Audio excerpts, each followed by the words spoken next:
Là, il faut éviter la confusion et l'amalgame. On ne parle pas de l'enseignement de la sexualité. On parle de l'enseignement de l'homosexualité. Parce qu'il y a une grande différence, ce n'est même pas une nuance. L'enseignement de la sexualité, pédagogiquement, doit prendre en compte nos valeurs culturelles et le niveau d'éducation des enfants. Si c'est au niveau du second cycle ou du lycée, on peut estimer que ces enfants peuvent faire la part des choses. Est-ce que vous estimez que dans notre pays, des enfants de 12 ans, de 13 ans maximum, on doit les parler, dire que l'homosexualité est une valeur qu'il faut tolérer, qu'il ne faut pas stigmatiser un homosexuel. Donc c'est préparer à long terme un pays de PD. C'est ça l'approche, en réalité, qu'on veut imposer. Et puisque notre gouvernement n'est habitué qu'à prendre tout l'argent qui vient d'où il vient, alors cette fois-ci, ils ne vont pas prendre cet argent. Mais le Mali a quand même ratifié certains traités relatifs à l'éducation des enfants. Est-ce qu'il n'est pas de son devoir de respecter ces traités? Si le Mali a ratifié, le Mali va ravaler ça. Le Mali n'appliquera jamais ici l'homosexualité si nous vivons ici, Inch'Allah. Si le gouvernement a ratifié, ça, il va ravaler. Nous ne sommes ni de l'opposition ni de la majorité.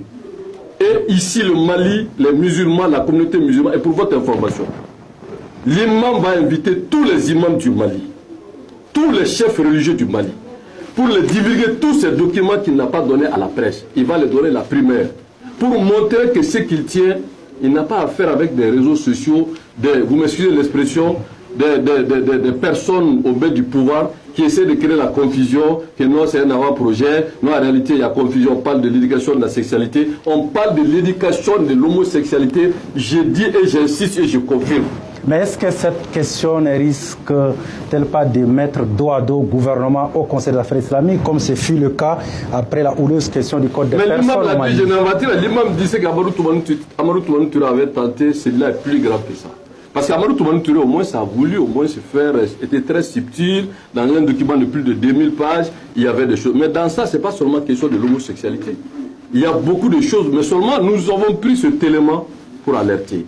Le gouvernement allait avoir la sagesse à travers son ministre de l'Éducation, approcher le président du Haut Conseil islamique du Mali pour lui dire que vous voulez faire une déclaration en tant qu'autorité morale. Nous voulons savoir quelle est la source de vos documents. Est-ce que si réellement cela est vrai, qu'est-ce que nous pouvons faire pour corriger? Au lieu de faire une fuite en avant, aller à la télé des médias d'État pour essayer de faire croire aux gens que l'imam Diko, alors sans le citer, c'est comme s'il tenait à des rumeurs. Mais l'imam Diko est plus responsable que le ministre de l'Éducation. Bon, vous êtes pour le retrait?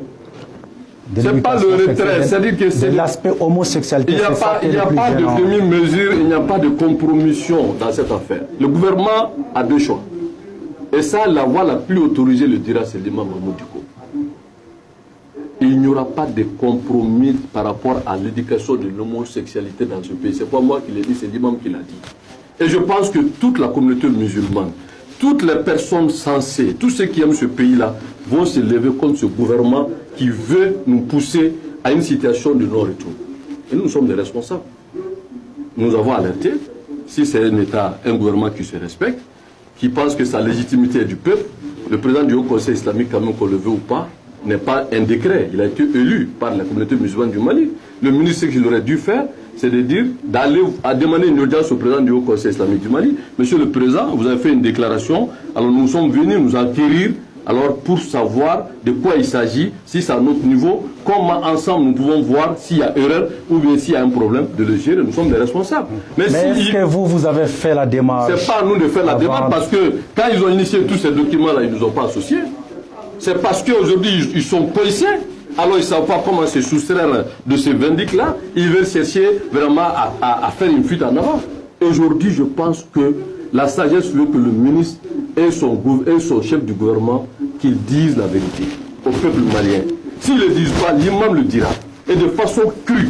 Et parce que ce que je vous dis, ça ce n'est que seulement des documents que tout le monde accède. Mais il y a d'autres documents plus confidentiels que nous avons, que nous détenons. Nous sommes des responsables. Je pense que le ministre aurait à avoir la sagesse de se remettre en cause au lieu de faire une fuite en avant. Ce n'est pas lui qui va nous dire ce que nous faisons. Amadou Toumanou Touré, qui était le président de la République, en a compris à ses dépens. Je pense que ceux qui sont là, en bon entendeur, saluent. Voilà, M. Issa Kaoudim, conseiller à la communication au Conseil des affaires islamiques du Mali. Donc nous nous entretenons sur cette question polémique de l'enseignement de l'éducation sexuelle aux enfants de l'école primaire. Merci d'avoir répondu à nos questions. Je vous rappelle que